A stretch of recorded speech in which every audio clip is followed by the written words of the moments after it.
What's up, everybody, and welcome to the other side of the firewall, where we talk about the latest and greatest in cybersecurity news, as well as we highlight those movers and shakers and glass ceiling breakers, those people of color who've made it to the other side of the proverbial firewall. My name is Ryan Williams, and as always, I'm joined by Shannon Tynes. What's up? What's up? And LeVon Maynard. What up? What is going on? So continue to listen to us throughout the week. So on Monday, we talked about a very significant vulnerability on Peloton bike pluses as well as treads. Today, we're going to get into some nitty gritty government news. And then tomorrow, we'll have a discussion about ransomware and how the government is potentially hooking up businesses that are hit with it. And then later on in the week on Friday, we'll talk about video game news and things of that nature. So without further ado, I'll give it to LeVon. Yes, sir. So this for this show, we have an article from CNN. This is courtesy of Brian Fung and Alex Marquardt. Senators draft a bill that would require many entities to report cyber breaches within 24 hours. So essentially, in this article, essentially they want to set up a structured way, some legislation to make sure that companies that are affected by cybersecurity incidents, in particular like ransomware is a big part of it, that they notify the government that they've been affected by these within 24 hours. Essentially, it's a means to help the government, be aware of when these incidents are occurring, as well as like to gather data as far as how they're happening, why they're happening, obviously when they're happening. And this will help the government to kind of help strategize as well as react if they need to take action on themselves, as opposed to the company themselves just handling all them, all by themselves, trying to secure the devices. And especially with the pipeline incident that we had, obviously that was a big thing that affected a lot of people, a lot of industry, a lot of commercial business and everything like that. So it does make sense at a federal level that we'd be at least aware of it or understand it as soon as possible, sooner than maybe any news organization that puts it out there for everybody to ingest. It's so they've kind of come up with this legislation to push out to make the 24-hour requirement. I looked in the article here. They actually mentioned down below that they actually already recently imposed a 12-hour breach reporting requirement on U.S. pipeline companies. So it seems like it's already something that's been in place for certain organizations. Maybe like we said, that it's very very important for people to important services that are required within the United States. So it's just like I think it's a good thing they're doing, that they're trying to make it a bigger focus for the federal organization, for the feds to be able to like track these kind of incidents. I mean, obviously these are big deals. We talked about them many times on our show. They seem like they don't stop. And obviously during COVID, we've had them kind of spike even more. But being able to like kind of have the heads up on it, maybe maybe the government can actually help these organizations, get their stuff back up at a quicker pace, or maybe they can track down the people that are causing the outage, causing the ransomware, and perhaps, I don't know, shut them down so they no longer have their business, have their ransomware business intact. But what do you guys think about this new legislation that's going on here? So obviously it's a progression, right? I think that they're moving toward what we've been talking about for weeks, maybe even months now, where not allowing people to pay ransoms, or at least restricting it as much as possible. So we talked about it last week, where it's kind of like, I don't know if we really do that to a private company, but you can do that to government organizations, as well as those who supply the necessities. So if you're supplying water, waste, oil, things of that nature, now they're going to make you report it ASAP, which is good.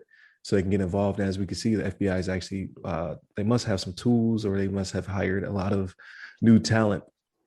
They're able to actually combat these things. And sometimes, like as we saw 2 weeks ago, the Colonial Pipeline, they got some of the money back, if not all of it. So it's definitely warranted. It's good to see a bipartisan bill make it through because that doesn't happen ever. Right. And I can see it being the building blocks to getting us to a point where we disincentivize companies from paying the ransom, and then that will disincentivize the ransomers from ransoming them. So I definitely think it's a step in the right direction, and hopefully it continues to grow from there. So, what about you, Shannon? So remember, the Biden administration, President Biden's administration, kind of touched on this about a month ago, right? So remember, he had that executive order he put out for cybersecurity, had the 11 points, I think it was, where they Mm-hmm. kind of touched on this a little bit. Now, where this is better is that they're actually talking about making this a law, right? Like this has more teeth to it than an executive Right. order does. You know what I mean? So yeah, this is a good thing. I can't see anything bad going on with this, right? Because this is what you want. And again, right now, this is only going to apply to government agencies, right? And what you hope is that maybe you have your civilian equivalents that follow suit, right? Because like we had mentioned before, like with the Peloton thing, it was something that was reported to them from McAfee in March. We weren't hearing about it until June, right? Like Right. you don't want to have like 3 months worth of people just going by with this vulnerability, you know what I mean, and just going about their lives not knowing about it, and then come to find out you've been exposed, you know what I mean? Right. But no, this is a good thing, man. You can never go wrong with this, especially with the short timeline, right? Because it was 24 hours. Yeah, within 24 Yeah, hours. within 24 hours. Yep. Yeah, so I mean that's I don't know where you can go wrong in this, right? And again, it is bipartisan, right? Which seldom happens Right.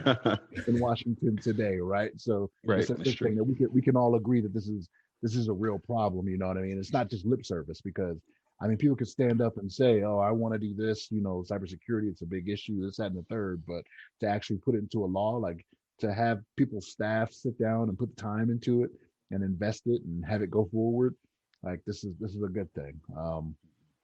And again, um, now how they go about reporting it to the public, or if they do, I don't know if that will change, right? Because they could say, okay, you got to report it to us within 24 hours, but if it's something that's a matter of national security, right, like they could classify it possibly, and you still not know. We don't know, right? Right. Be Right. one of the things you don't hear about for 75 years or whatever. You know what I'm That's saying? true. But my hope is that that it is something that's made available to the public, right?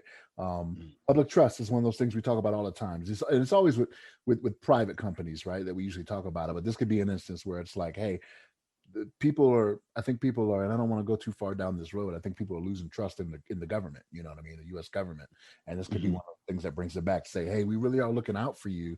Like we want to make you aware of things that are going on in your government, and be more Transparent. transparent. Thank you. Yeah, both of y'all got it.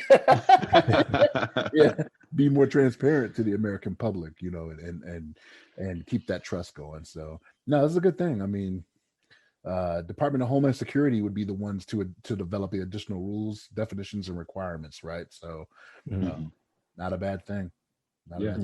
I think it's a good 1-2 punch as well. So like that class I just took, the I finished it, by the way, the 4508, dealing with digital forensics. Like what they're trying to do is they're trying to shrink the amount of time that the adversaries within your network. So right, like they're getting more into threat hunting as opposed to just stumbling across like, oh, someone's been in our network for how long? Could have been 140 days, a year, only a couple of days, we don't know. So they're trying to shrink that down. Like I think at one point in the class it was saying that like the average at one point was like 140 days somebody would be in your network, just pivoting around, doing what they're doing, stealing stuff.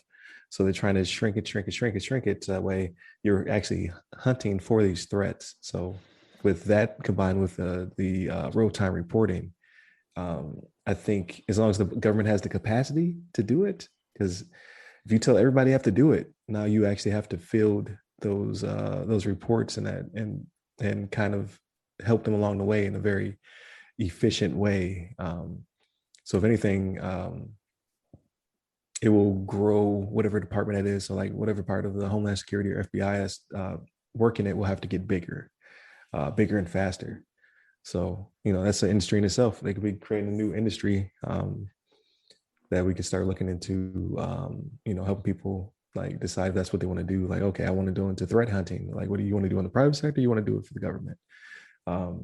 Because there's ample money to be made on either side. Because you have to incentivize those people, right? Like the criminals are incentivized by I could do a month's worth of recon and work and come out with millions of dollars, or and go to jail forever, or with the risk reward, or I can do it for the government and make six figures, which is not bad. So, and not go to jail. That's right. That's the important part of it. Yeah.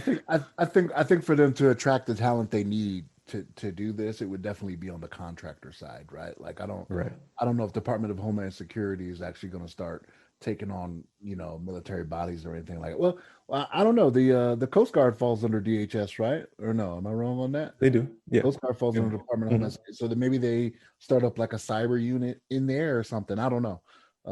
They could, because cyber is going purple, right? So Air Force is the first branch to do it, but now they're going to start taking open enrollment to my understanding from the other services.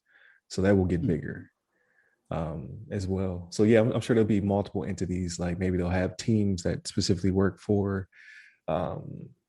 the military side of the spectrum, versus maybe you'll have like a DHS SOC that's full of contractors, like you said, all over the country that works on those infrastructure companies. And then you'll have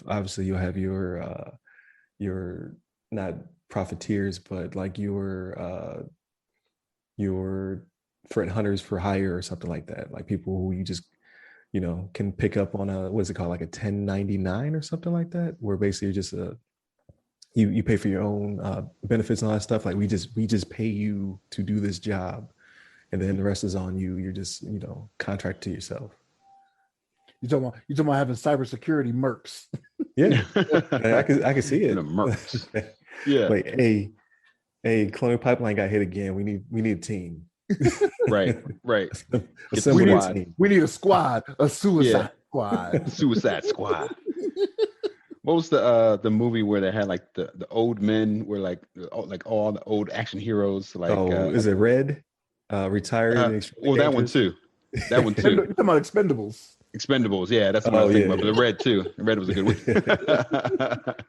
Get the Expendables. Get the Red Squad. So I can see this is progress, right? Like you said, executive order was good. It just doesn't have any teeth. But now you start to make like mandatory reporting. Then if you're going to report, then I need to step my game up, right? Like there's no point in you telling me that you got breached and I can't help you for 48 to 72 hours. So then they have to grow as well. So I can see it getting bigger and bolder, which is good. I can't really think of any cons. So right.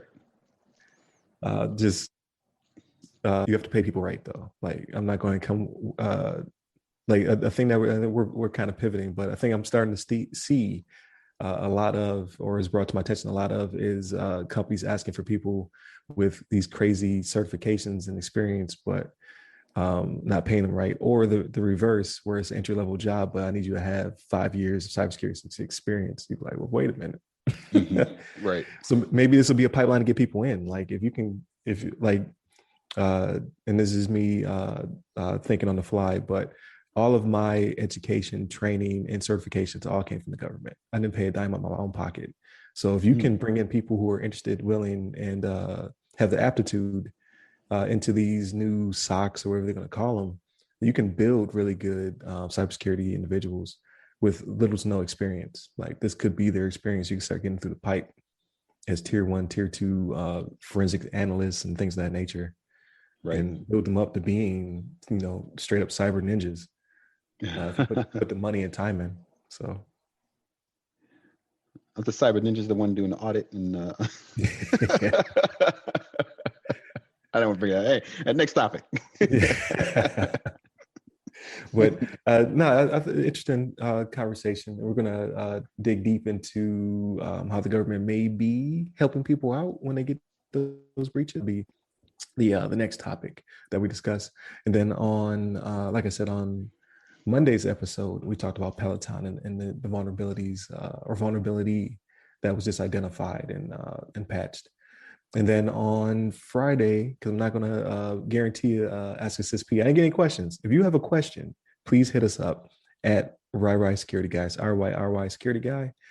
You can find me on multiple platforms that I did not mention last time, so we got to definitely plug ourselves, me and LeVon. That's right. This time. But thank you, Shannon. Thank you, LeVon. Remember to continue to tune into us, like, share, subscribe, hit a bell. There's a bell involved or something like that, so you can hear our latest and greatest as released. And then you can find me at RyRy Security Guys, RYRY Security Guy, on Clubhouse, LinkedIn, Twitter, and IG, TikTok. And you, LeVon? Yes, sir. You can hit me up on the Twitters at LeVon Maynard. There it is. So definitely hit us up and stay tuned. Right on. Take care, everyone.